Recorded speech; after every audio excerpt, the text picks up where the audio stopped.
Hey guys, everything you can do to improve as a player and climb the ranks in League of Legends can be sorted into just 3 categories. We'll call this the ELO triangle, and it's comprised of mechanics, game knowledge, and mentality. Now throughout this video, as I explain things further, I want you to rank yourself in each of the 3 categories as anywhere from a 1 to a 10, 1 being a beginner player, 5 being about average, and 10 being a professional player. Later on in the video, I'll show you how you can use these rankings to win more games instantly. So first of all, I'll explain mechanics. In League of Legends, your mechanics boils down to how well you can land your skill shots, the timing of your abilities and spells, how well you can control your character and dodge incoming abilities, and how good you are at last hitting creeps. You might be good at some of these things and bad at others, but I want you to pause the video right now and find a number that accurately describes your overall mechanics, keeping in mind that 1 is equivalent to a new player and 10 is equivalent to a professional player.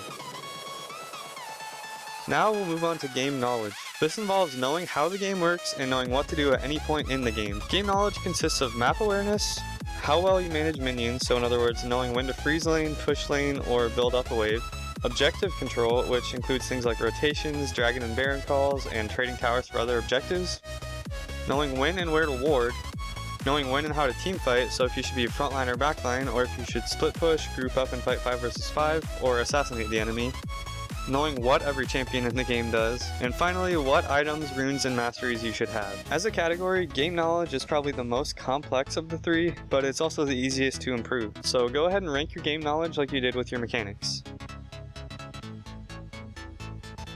Now, the final point in the ELO triangle is mentality. Mentality consists of your attitude towards others and how you express that, so do you rage at teammates often, say nothing, or encourage them. It also includes susceptibility to tilting, which basically means do you let past events, whether they're from the current game or from previous games, negatively affect your current play or not. It includes your willingness to learn, which, since you're watching this video, is probably relatively high. And finally, your energy and motivation, which can be affected by many personal things, but most notably sleep. Now, for a final time, rank your mentality. Keep in mind though that everyone is very biased in regards to their own mentality, so your mentality is likely lower than you estimate it. Now that you have all 3 categories ranked, you can see what areas you're strong in and what areas you need to work on. To improve as a player overall, you'll need to work on all 3 aspects. However, being good in one category can carry you to a high rank even when the other 2 categories are low. The key to winning more games is to play to your strengths and to reduce the effect your weaknesses have on your gameplay. Here's how you do that. If you scored low on mechanics, you'll want to stay away from the AD carry and mid positions as they're widely considered the most mechanically intensive. Play top, jungle, and support on low difficulty champions, and you'll find that your mechanics will no longer hinder your ability to win games. To improve in the long term, practicing, whether it's through bot games, normal games, or even other video games, will result in significant improvements. Now if you score high on mechanics, you're going to want to gravitate towards the carry roles of AD carry and mid, as they'll allow you to be the playmaker and will magnify your strengths.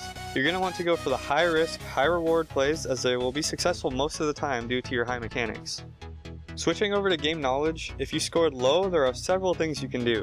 Avoid jungling and supporting, as map awareness, warding, ganking, and objective control are pivotal to doing well in these roles. Also, try to listen to your teammates more, as they're more likely than you to know the proper call in any given situation if you have poor game knowledge. To improve your game knowledge, the best thing to do is watch videos explaining in-game concepts and to watch streams of pro players. Now if you have high game knowledge, you need to use this to your advantage. Being the leader and shot caller for your team, telling them when to go for certain objectives, and communicating via pings or text will greatly improve your chances of winning. Playing jungle, support, or even a roaming mid will ensure that your excellent game knowledge will cause you to have a positive impact everywhere on the map.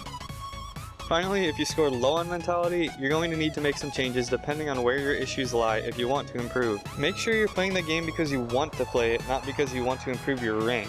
If the majority of what you say in the chat is negative, challenge yourself to go a whole game without pressing the enter key. Refraining from creating a negative atmosphere will have an enormous impact on your win-loss ratio. Take breaks after every loss, and always remember that you make just as many mistakes as your teammates. Maybe not in one particular game, but averaged out over many games, your play will be quite similar to your teammates. On the flip side, if you scored high on mentality, push your strengths by creating a positive team atmosphere. Don't be silent, encourage your teammates and make sure they're having fun. Teams with a positive atmosphere will win significantly more than teams with a negative atmosphere that are simultaneously fighting their enemies and their allies. That sums it up for this video. I hope you gained some knowledge on how to improve as a player. If you'd like some more detailed descriptions of the things I've covered in this video, check out the rest of my videos. I'll be making many more in the near future, so stay tuned. Thanks for watching.